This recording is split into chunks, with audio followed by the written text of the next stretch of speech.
Biografi Kiai Haji Raden Asad Syamsul Arifin.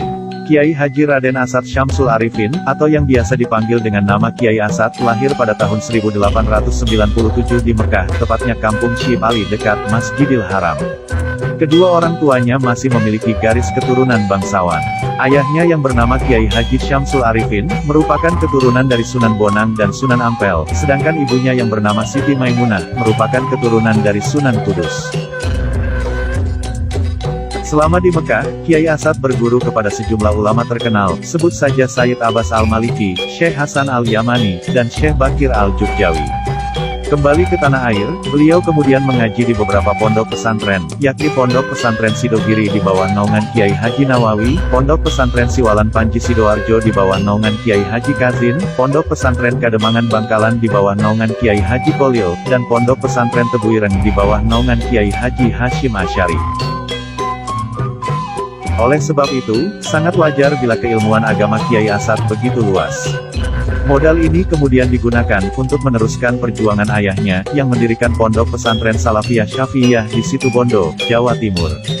Bahkan, beliau juga terlibat langsung untuk mempertahankan kemerdekaan Indonesia dari ancaman penjajah. Hal itu dapat dilakukan, karena Kiai Asad juga memiliki ilmu kanuragan dan strategi militer yang cukup mumpuni.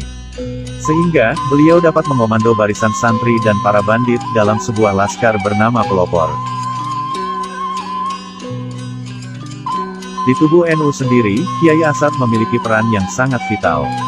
Sebab beliau merupakan pembawa tanda restu dari Mbah Kolil Bangkalan, kepada Mbah Hashim Asy'ari. Petunjuk pertama diterima di penghujung tahun 1924, ketika Kiai Asad diminta oleh Mbah Kolil untuk mengantarkan sebuah tongkat dan ayat Al-Quran Surat Toha ayat 17-23, yang menceritakan mukjizat Nabi Musa. Adapun petunjuk kedua diterima pada akhir tahun 1925. Kali ini Mbah Kolil meminta Kiai Asad untuk mengantarkan sebuah tasbih dan bacaan Asmaul Husna, yakni Ya Jabar dan Ya Qahar. Kiai Asad bahkan meminta supaya Mbah Hashim sendiri, yang mengambil tasbih dari leher Kiai Asad. Bukan untuk merendahkan, tetapi sebagai bukti takzim, karena tasbih tersebut tak pernah disentuh oleh Kiai Asad selama perjalanan. Sedangkan dua Asmaul Husna tadi, diulangi oleh Kiai Asad sampai 3 kali, sesuai dengan pesan Mbah Kolil. Dua petunjuk inilah yang menjadi tanda restu berdirinya NU. Tak berhenti sampai di situ, Kiai Asad juga mempunyai peran utama dalam penerimaan warga NU terhadap Pancasila.